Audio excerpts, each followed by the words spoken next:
సాక్ష్యం ఇవ్వడానికి సిగ్గుపడొద్దు. కొడితే కొడతారండి, నన్ను కూడా కొట్టారు, ఏమవ్వదు. మనకు దేవుడు ఉన్నాడు, దేవుని దూతలు మనతో ఉన్నారు. యేసయ్య కొరకు 4 దెబ్బలు తినే భాగ్యం కూడా గొప్ప అదృష్టమే. అది నువ్వు ప్రైమ్ మినిస్టర్ అయ్యేదానికంటే గొప్ప భాగ్యము. నేను prime minister, president of India చేసిన దానికంటే, ముఖ్యమంత్రి, కలెక్టరు, గవర్నర్ చేసిన దానికంటే యేసయ్య కొరకు నిన్నెవడైనా దూషిస్తే, నిన్ను హింసిస్తే అంతకన్నా నీవు గొప్ప గౌరవాన్ని పొందినట్లు. మత్తయి సువార్త 5:11 చూడండి. నా నిమిత్తము జనులు మిమ్మును నిందించి హింసించి మీ మీద అబద్ధముగా చెడ్డ మాటలెల్ల పలికినప్పుడు మీరు ధన్యులు. దేవునికి స్తోత్రం కలుగును గాక. అప్పుడు ఏం చేయాలి? వెక్కి వెక్కి ఏడవాలనా? కుమిలి కుమిలి ఏడవాలనా? ఏం చేయాలి? సంతోషించి ఆనందించుడి. సంతోషించి అంటే ఏంటో, సంతోషించడం ఒకటే, ఆనందం కూడా ఒకటే కదా. సంతోషించి ఆనందించమంటే ఏంటన్నాయా అని అడిగాడు ఒక ఆయన. అర్థం కాలేదా? అయితే ఆనందించి సంతోషించని చెప్పా. అదే నిదానం ఒకటే కదా. అంటే డబుల్ ఎంఫసిస్ అన్నమాట, నొక్కి చెప్పడం. సంతోషించి ఆనందించుడి, పరలోకమందు మీ ఫలము అధికమగును. దేవునికి స్తోత్రం కలుగును గాక.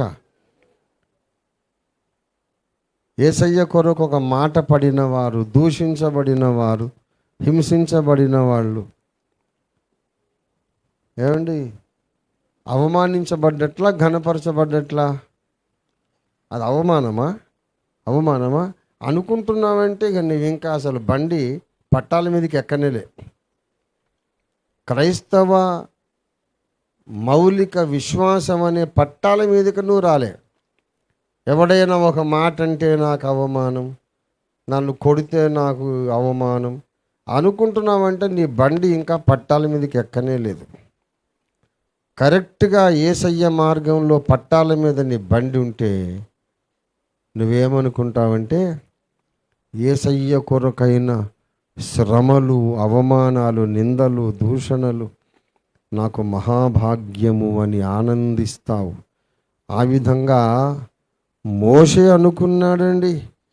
దయచేసి హెబ్రీ పత్రిక 11వ అధ్యాయము 24-26 వచనాలు చూడండి. మోషే పెద్దవాడైనప్పుడు విశ్వాసమును బట్టి ఐగుప్తు ధనము కంటే, హల్లెలూయా, క్రీస్తు విషయమైన నింద, ధనము కావాలా, క్రీస్తు విషయమైన నింద మీకు కావాలా అని డైరెక్ట్గా నేను ప్రసంగంలో అడిగాను అనుకోండి. ఎక్కడ లేని అబద్ధాలన్నీ వినాల్సి వస్తుంది. అందరూ చేయిస్తారు, మాకు నిందే కావాలి, ధనం వద్దు, మాకు నింద కావాలి. ఎందుకంటే మరి 10 మందిలో పరువు కాపాడుకోవాలి కదా. కానీ నాకేం చెప్పొద్దు, చెయ్యొద్దొద్దు. మీకు మీరే చెప్పుకోండి. దేవునికి తెలుసుగా. మీ ఇంటి దగ్గరనో మీ ఊర్లోనో మీకొక సిచ్యువేషన్ ఎదురైంది, ఒక 10 కోట్ల మూట అక్కడ ఉన్నది. దాన్ని పొందాలంటే నువ్వు పొందవచ్చు, తీసుకోవచ్చు. కానీ యేసు ప్రభు బిడ్డగా ప్రకటించుకొని అందరి చేత, ఊరి వాళ్ళ చేత దెబ్బలు తిని, యేసయ్య కొరకు రక్తాన్ని కార్చి అవమానం పొందడానికి ఇంకొక అవకాశం ఉంది. ఈ రెండిట్లో ఏది ఎంచుకుంటావు? ఆ 10 కోట్ల మూట ఎంచుకుంటావా? ఈ దెబ్బలు తినే అవకాశం కోరుకుంటావా? నీవు ఆ స్థితిలో ఊహించుకో. అయ్య బాబోయ్, కోట్లే ఉంది, మళ్ళీ సంపాదించవచ్చు, కానీ యేసయ్య కొరకు దెబ్బలు మళ్ళీ ఎప్పటికి దొరుకుతాయో దొరకవేమో. నాకు ఇదే కావాలి అని అనగలిగిన వాళ్ళు, ఆధ్యాత్మికంగా ఎదిగిన వారు. మోషే పెద్దవాడయినప్పుడు ఇలాగ అనుకున్నాడు. దేవుని స్తోత్రం కలుగును గాక. ఈవేళ చాలామంది క్రీస్తు విషయమైన నింద కంటే ఐగుప్తు ధనమే కోరదగినది అనుకుంటున్నారు. క్రీస్తు విషయమైన నింద, హింసలు, తృణీకారము, అవమానాలు పొందే కంటే డబ్బు సంపాదించడమే గొప్పదనుకుంటున్నారు. ఎందుకంటే ఇంకా పెద్దోళ్ళు కాలే. మోషే పెద్దవాడైనప్పుడు ఆయనకు అసెస్మెంట్ వచ్చింది.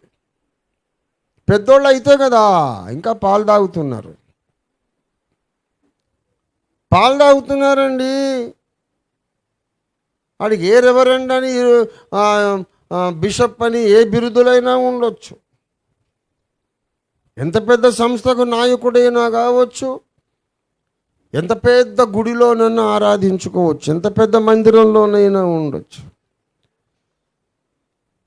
ఇంకా పెద్దోడు కాలే, ఆధ్యాత్మికంగా ఇంకా పరిపక్వత రాలేదు.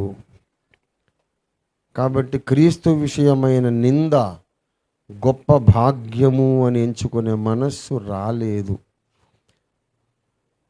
ఇప్పుడు మనం ఏం చేయాలంటే, మోషేకు ఉండినటువంటి ఆ విలువలు, ఆ అంచనాలు నాలో కూడా ఉండునట్లుగా నన్ను చెక్కుము తండ్రి, మలచుము తండ్రి అని అడగాలి. అది దేవుడు నీ లోపల చెక్కడపు పని చేసినప్పుడు నువ్వు కూడా మోషేలాగా ఆలోచిస్తావు.